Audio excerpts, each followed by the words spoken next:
Io faccio manicuro per mangiare, sono maritata e devo lavorare, ma da il mio mestiere sono esposta e cocche pote mangiare a posto.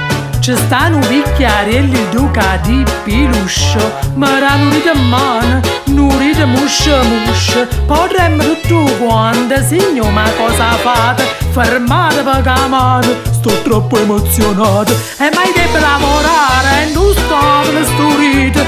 Questo non è possibile, mi sono indebolito.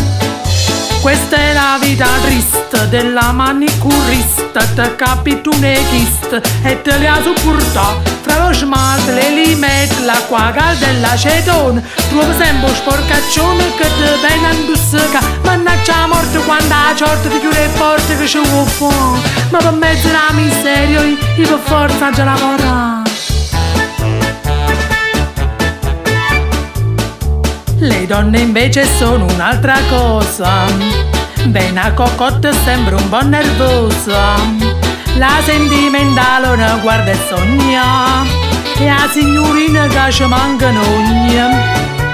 Oggi un provinciale mi ha detto con ardore, già che tu pure in mano, curami pure il cuore, ha cacciato 1000 lire e ha detto solo 2, perché non facciamo qualche cosa tutte e due? Signor, ma siete scemi? So pazzo per te muore. Pigliamo la nuvosa, che palle lui chiafo. Questa è la vita triste della manicurista, te capito un echista e te li ha supportato. Fra lo smalto, le limette, l'acqua calda e l'acetone, trovo sempre un sporcaccione che te viene a indusseca. Mannaggia la morte quando la ciorta ti chiude le porte che ci vuoi fare. Ma per mezzo del caro vito, io per forza già lavoro. Ieri mi è capitato uno studente, nudi per strana che barbetti lente, si siede dopo avermi sospirato. Crede signori state malato. Chi le mi guarda e ride, poi si accosta più vicino e imbizzella la mano per sotto la tavolina. Io che capetto ho fatto, stennetti pure la mano. Sente una cosa strana, vuoi che l'è una banana?